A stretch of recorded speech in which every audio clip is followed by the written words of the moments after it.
Hello and welcome back to another episode of Bums Breakdown. As always, we're joined by Dylan, and today we're going to be going over the Tampa Bay Rowdies preview. As always, we'll go over the last game first versus New Mexico. Another draw away from home, still winless away from home too on the road. Dylan, what did you make of that game? And do you think we're any closer to seeing kind of the final end product of San Diego Loyal? That was a tough one. It was a bit of a tough watch. Somebody pointed out to me, it may have been Weston, that I don't think anybody has ever won a match between us and New Mexico. Every single one has been a draw. So I guess we should have expected that. But I think I said this last week. I hate playing there. I think maybe it's the field is like slow and heavy, but we just never ever look good there. So to answer your question, maybe we're getting a little bit closer, but it's almost hard to take anything from this game just because, again, I think we just struggle there. Yeah, the pitch is narrow. I mean, even the view watching it wasn't great too, with the camera angle and everything. I mean, the pitch itself wasn't great either. So, again, we love to play kind of good football, play it on the floor. So it wasn't ideal for that. And like I said, New Mexico are a tough team to play against, especially away from home. I know they've not done great so far this season, so we can't really go off too much there.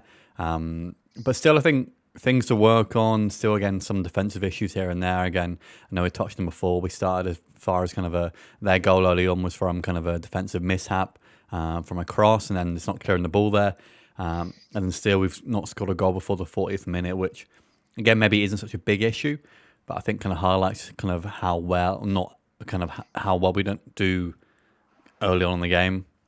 So hopefully we can kind of going into the season and going into this week, and especially try and get an early goal and kind of dominate the game from there. But aside from that, I mean, did you think a draw was deserved versus New Mexico? I think a draw was about a fair result. New Mexico really came out hot, like you alluded to. We were kind of on the back foot early. Would like to see that rectified this weekend. But I think on the whole, both teams created chances. Either team could have won it, but at the end of the day, yeah, I think a draw was a fair result. And like you said, though, some of it was hard to watch, and watching the game back was hard to see what was going on sometimes. I appreciated the J.J. Abrams tribute with the lens flare, but it was frustrating, and watching it back reminded me how much I don't enjoy watching games in stadiums like that. So happy to be done with that one. New Mexico are great. Their fans are awesome, but it's not a pleasant viewing experience. Yeah, especially from a tactical standpoint too. It's very tough to kind of see what's going on in the field and just trying to see the ball in general at times too. And I think, did you predict the draw last week as well? I did. I said 2-2. So I'm going to go ahead and count that as nailed it.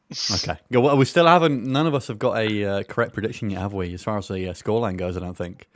I don't think so, no. So we'll see this weekend. We're going into Tampa Bay Rowdies coming up this weekend. So far this season, they have the first game of the season, they drew 1-1 versus Indy 11.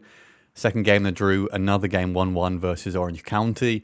After that, they had a 3-0 loss versus Charleston Battery, 2-0 loss versus Birmingham Legion. They beat Nona 2-0 in the Open Cup. And they beat Miami again 2-0 against Miami. And then a 2-1 loss versus Charleston. So they've got Charleston out the way nice and early, but 2 losses versus them. Right now, sitting 9th in the Eastern Conference after 6 games. So far, is this where you'd be expecting Tampa to be after 6 games? No, I mean, absolutely not. They were Eastern Conference finalists last year. They went to the USL Championship final the year prior to that. They're a consistent powerhouse in the East. That said, they did have, I think, a good amount of turnover, or at least said goodbye to some long-standing faces and brought in some new ones. So I suppose a slow start isn't totally the most surprising thing in the world, but sputtering Tampa Bay is not something you ever expect to be saying. Yeah, it's a strange one too. And I know if you look at who they've played again, they've not really had too many easy games there. I mean, Indy 11, Orange County early on.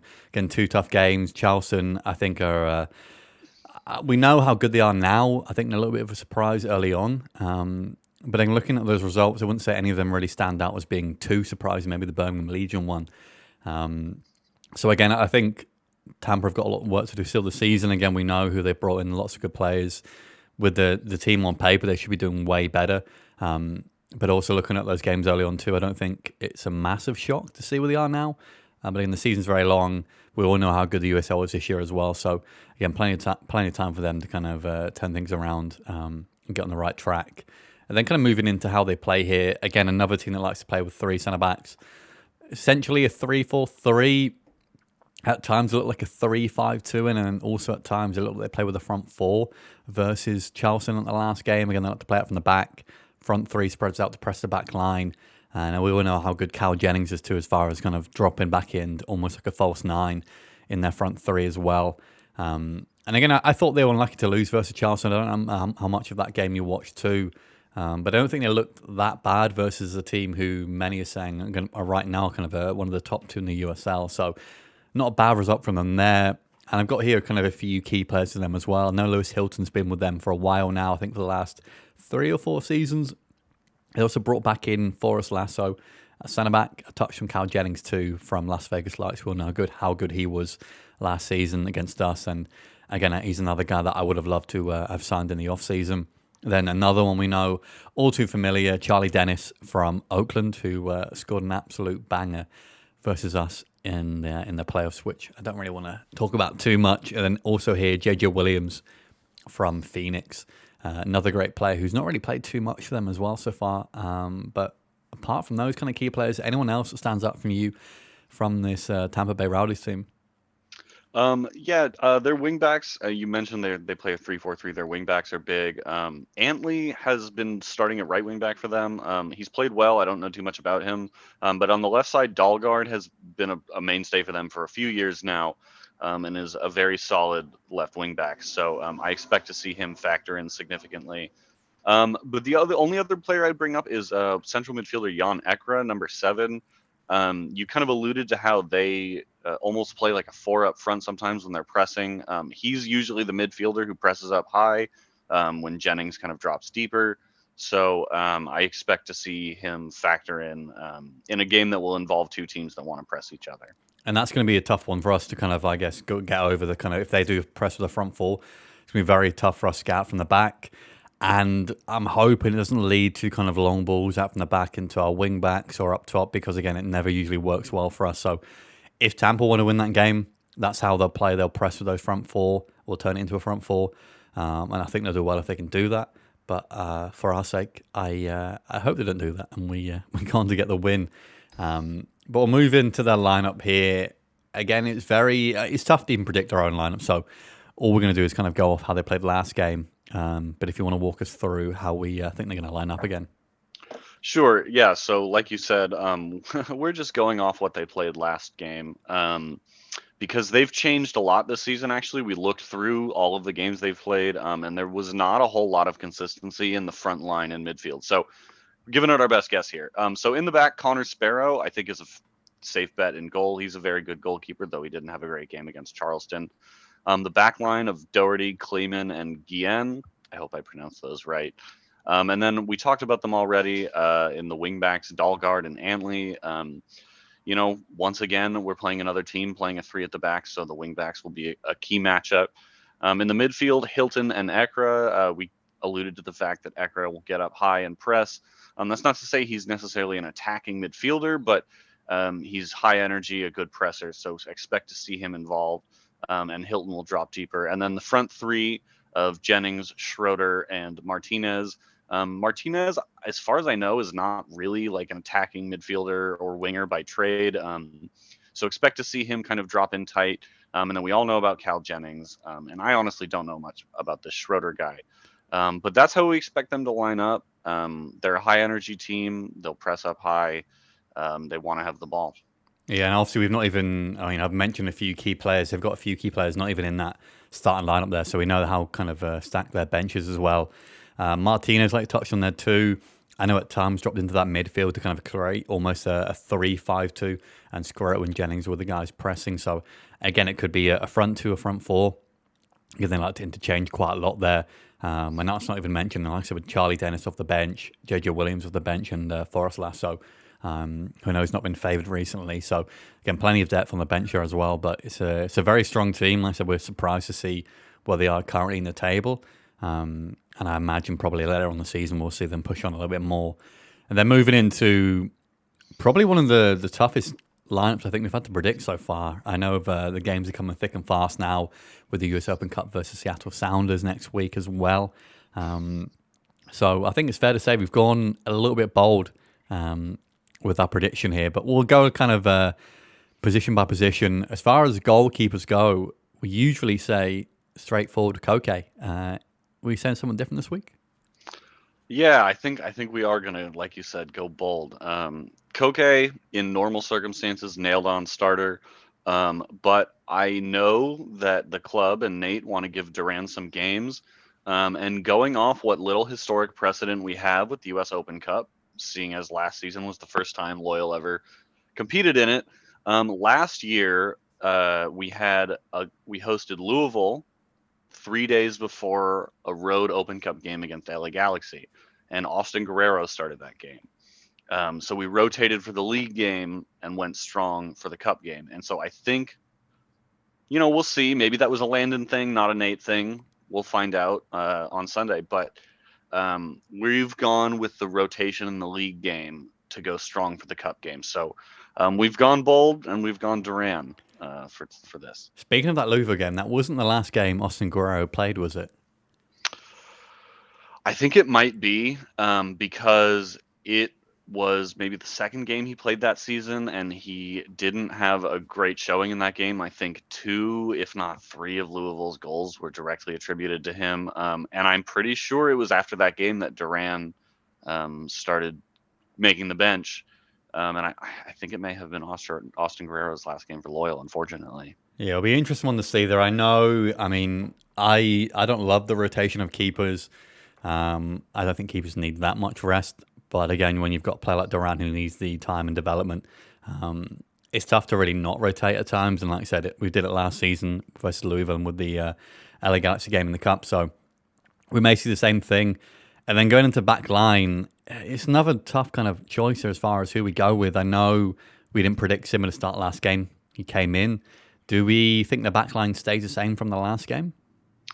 Yeah, I think we do. I think we'll see Simba, Stoneman, and Adams from right to left. It's funny, we came into the season praising our backline depth, and now all of a sudden we're here like, we've got these three guys kind of pick themselves because who else really is there?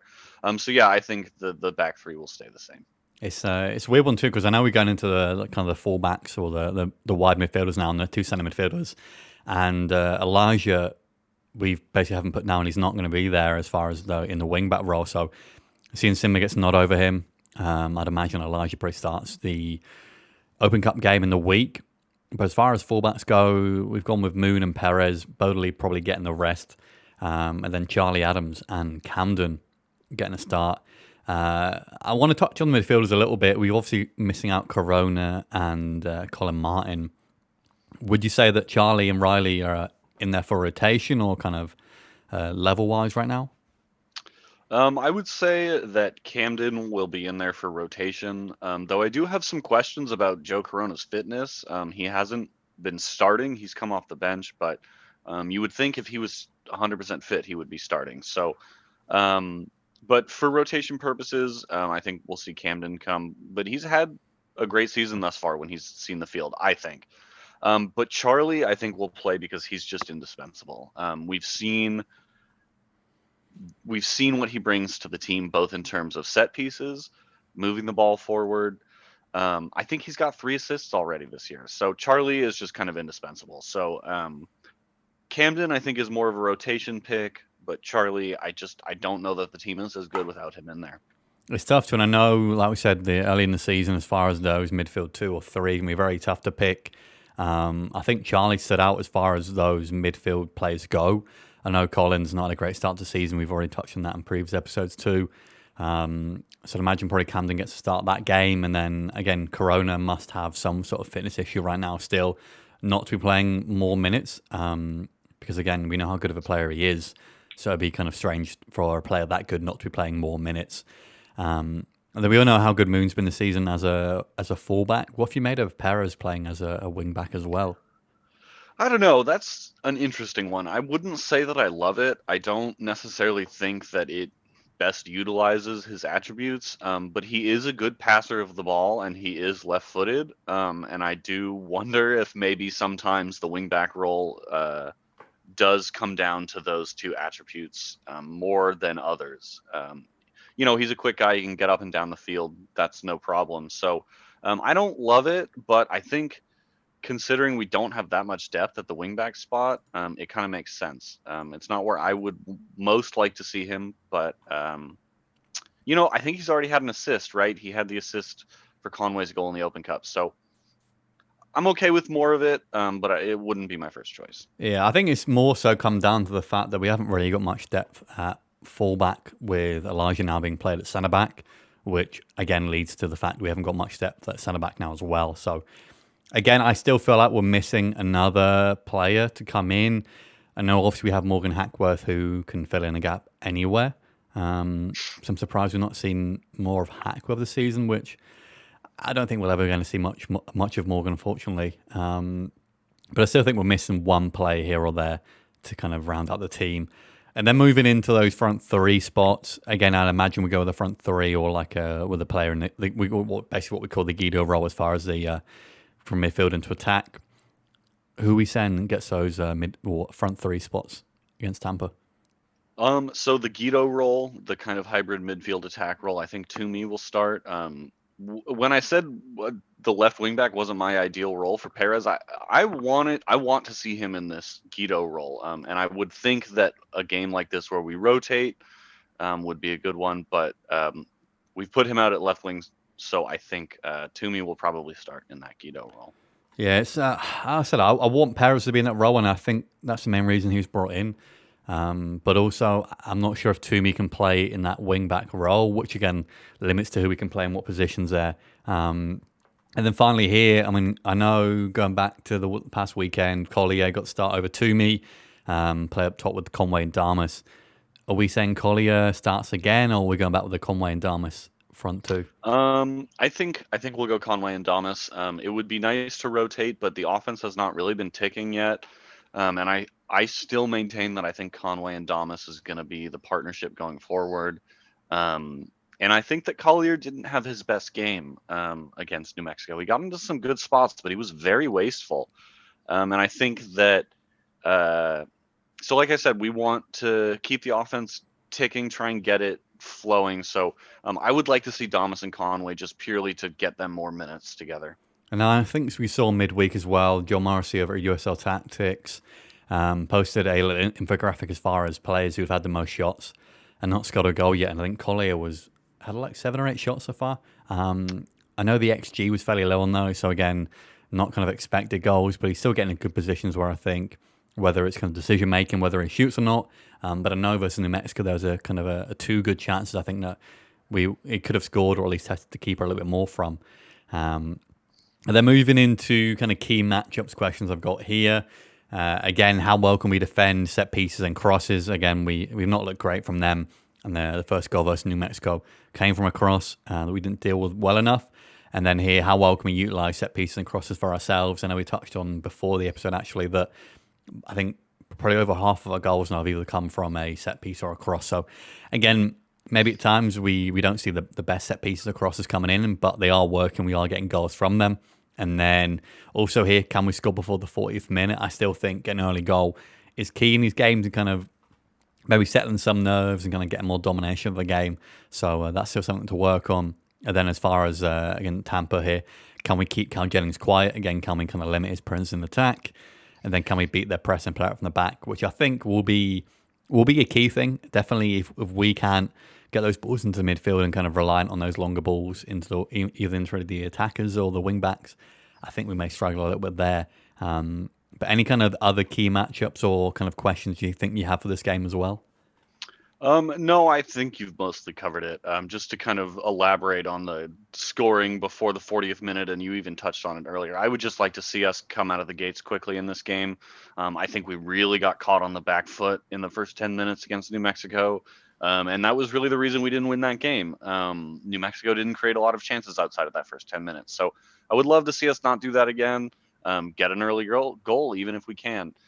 So that's really my one big thing is I want to see us come out hot in this game. Don't get caught on the back foot again. Yeah, and definitely scoring an open goal. An early goal opens up the other team a lot more.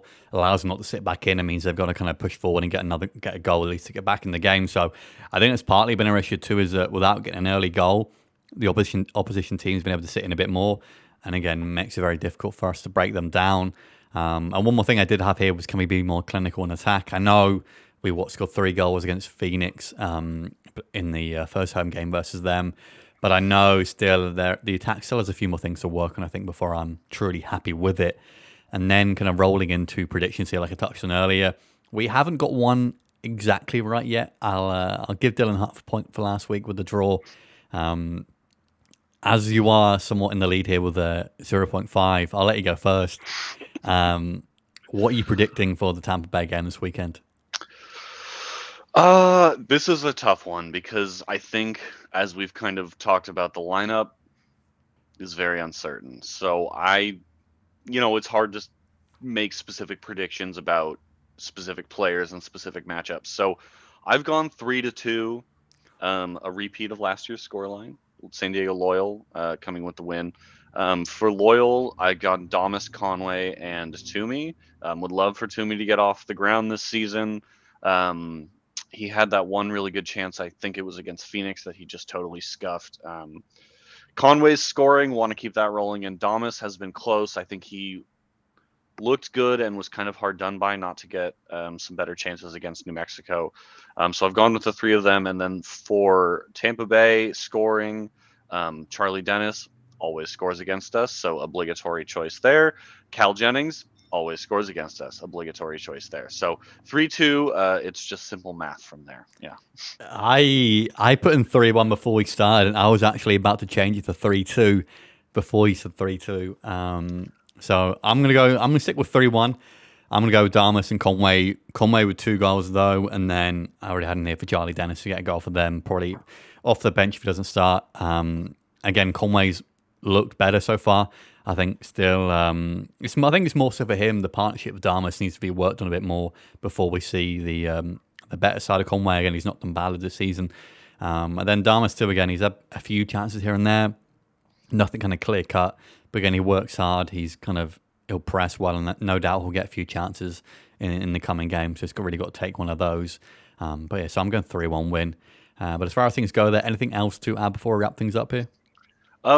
Yeah, 2 things. I just wanted to say, to the point you just made there, that Damas, didn't quite get the chances. I especially wanted to give a shout out, I think was deserved, on the chance that Collier put into the side netting.